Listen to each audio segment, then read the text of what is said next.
Hey all, நான் சௌந்தர்யா பேசுகிறேன். இன்றைக்கி நம்ம என்ன பார்க்க போகிறோம் அப்படின்னு பார்த்தீங்கன்னா, பெண்களை பற்றி ஒரு டாபிக் பேசலாம் அப்படின்ட்டு நான் டிசைட் பண்ணியிருக்கேன். என்னென்னா, இப்போ உள்ள பெண்கள் எல்லாருமே ஓரளவு படிக்கிற ஸ்டேஜ் வந்திருக்காங்க, படித்து நல்லா வேலை பார்க்குற ஸ்டேஜ் வந்திருக்காங்க. பட் இன்னும் சில பெண்களை வந்து பேரண்ட்ஸ் வந்து வெளியே போய் படிக்க விட்டுறதில்ல, வேலைக்கு போடுறதில்ல. அதுக்கப்புறம் உள்ளூர் இடத்துலையே கல்யாணம் பண்ணி கொடுக்குறது.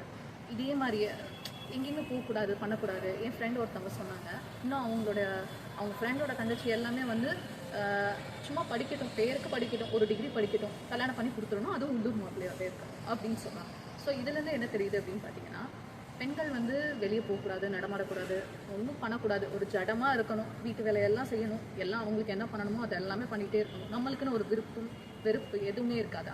ஏன் ஒரு ஆண்கள் வந்து தன்னால் வெளியே போக முடியும், சம்பாதிக்க முடியும், நம்ம பிடிச்சதை செய்ய முடியும், எல்லாமே பண்ணுறாங்க, ஏன் அதை பெண்கள் ஏன் பண்ணக்கூடாது அப்படின்ட்டு தான் என்னோடய கொஸ்டின்.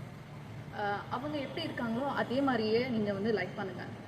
அவங்கள்ட்ட இந்த சேஞ்சஸ் கொண்டு வரணும், இதெல்லாம் பண்ணணும் அப்படின்ட்டு நீங்கள் டிசைட் பண்ணாதீங்க. அதுக்கு எந்த ரைட்ஸ்னு யாருக்குமே கிடையாது.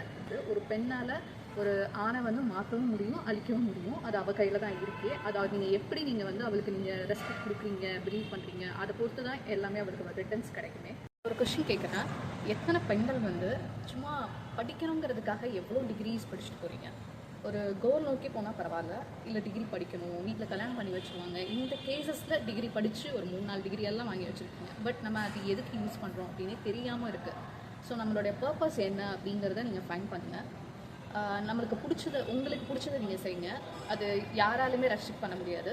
உங்களுக்கு என்ன ஹாப்பியாக இருக்கோ அது எல்லாமே பண்ணுங்கள், எல்லாமே முடியும். நம்ம என்ன நினைக்கிறோமோ கடவுள் கண்டிப்பாக அதை தான் நம்மளுக்கு தருவாங்களே. இந்த யூனிவர்ஸ் வந்து ரொம்ப பெருசு. நம்ம நினச்சோம் நடக்கிறதுனாலும் அதை விட ஒன்று நல்லதாக நடக்க போகுதுன்னு தான் அர்த்தமே. ஸோ எதை பற்றியும் கவலைப்படாதீங்க, பிடிச்சதை செய்யுங்க, பிடிச்ச ஒர்க் பாருங்க, உங்களுக்கு என்ன பிடிக்குமோ அதை நல்லா பண்ணுங்கள். Okay, thank you. Wish you a happy new year.